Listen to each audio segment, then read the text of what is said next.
রাঙা স্যারকে তো রাঙা স্যার তো বিয়ে করবেন এই বয়সে, কিন্তু এই বয়সের মানুষগুলো না অনেক প্রেম করতে চায়।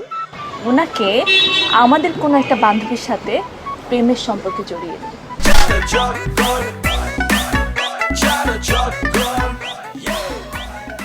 রাঙা স্যার একটা মানুষ, এতদিন ধরে শুনে আসছি তার আত্মীয় স্বজন কেউ নাই আশেপাশে। এখন আকাশ থেকে ধাপ করে একটা ভাতিজি এসে পড়বে, সারাদিন তার পাশে পিছন পিছন ঘুরে। মানে আমি না কিছু বুঝতেছি না, কি এখন কি করব আমরা? কি আর করবো, এখান থেকে বের হয়ে যেতে হবে। মানে বের হয়ে যেতে হবে না, আমাদেরকে বের করে দেবে। কারণ যেহেতু তার ভাস্তি, তার মানে সেই কিন্তু রাঙা স্যারের উত্তরাধিকার।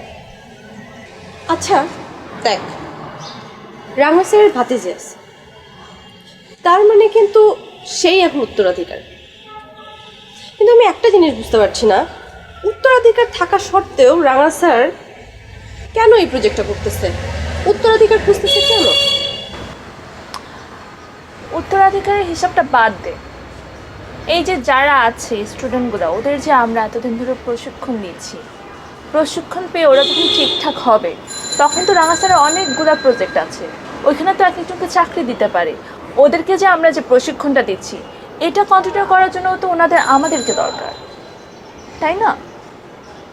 সেটা তো ঠিক আছে, কিন্তু ধর এই যে বললি রাঙা স্যার ওদেরকে প্রশিক্ষণ দিচ্ছে, কিন্তু উত্তরাধিকার যেহেতু আছে তাহলে তো আর উত্তরাধিকার স্যার লাগবে না। হ্যাঁ, এটা হতে পারে যে স্যার বিভিন্ন জায়গায় স্যার ওদেরকে চাকরি দিতে পারলো, কিন্তু এটা কি মানবে স্টুডেন্টরা? কারণ ওরা কিন্তু এখানে একটা বড় স্বপ্ন নিয়ে আসছে, ওরা কিন্তু এখানে উত্তরাধিকার হওয়ার জন্য আসছে। এটা কিন্তু সহজে কেউ মানবে না, সবাই চলে যাবে এখান থেকে। অলরেডি তো মুন্না আমার সাথে শেয়ার করছে যে ও থাকবে না, ও চলে যাবে। আর যদি চলে যায় ওরা, তাহলে কিন্তু আমাদের এখানে কোনো কাজ নাই, তো আমাদের কিন্তু চাকরিটা তখন থাকবে না। তো আমার মনে হয় বেটার চল আমরা রাঙা স্যারের সাথে কথা বলি, কথা বলে আমরাও চলে যাই। মানে বের করে দেওয়ার আগে বেটার না আমরা নিজেরাই বের হয়ে যাই। দেখ, এগুলো না আমরা অনেকবার করছি, অনেকবার আমরা চলে যেতে চাইছি, আমরা কি যেতে পারছি? আমরা তো পারতেছি না। তার চেয়ে বড় আমরা একটা কাজ করি, ঠিক আছে, যেই মেয়েটা কিনা এত সমস্যা, ওকে আমরা বুদ্ধি করে বের করে দিই। কিভাবে? কিভাবে কিভাবে করা যায়, একটা কাজ করলে কেমন হয়? বল। রাঙা স্যারকে তো রাঙা স্যার তো বিয়ে করবেন এই বয়সে, কিন্তু এই বয়সের মানুষগুলো না অনেক প্রেম করতে চায়। ওনাকে আমাদের কোনো একটা বান্ধবীর সাথে প্রেমের সম্পর্কে জড়িয়ে দিই। উনি যখন প্রেম নিয়ে ব্যস্ত হয়ে যাবে, তখন আমাদের বান্ধবীকে দিয়ে বুদ্ধি করে এই যে ভাতিজি, ওকে বের করে দিতে হবে। তারপর যখন ও বের হয়ে যাবে, আমাদের ফ্রেন্ডকে বুঝিয়ে সুঝে পাঠিয়ে দেবো ওর জায়গায়। তারপর সব রাজত্ব তোর আর আমার।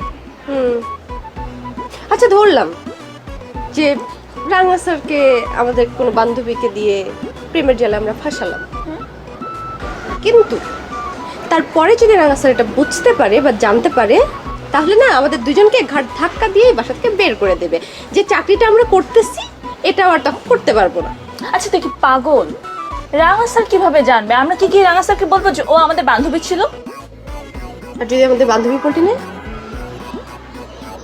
হ্যাঁ, সেটাও তো করতে পারে দোস্ত। এর থেকে বেটার রাঙা স্যার কি ডিসিশন দেয় সেটার জন্য ধৈর্য ধরো। এখন তো মনে হচ্ছে আমার ধৈর্য আর থাকবে না।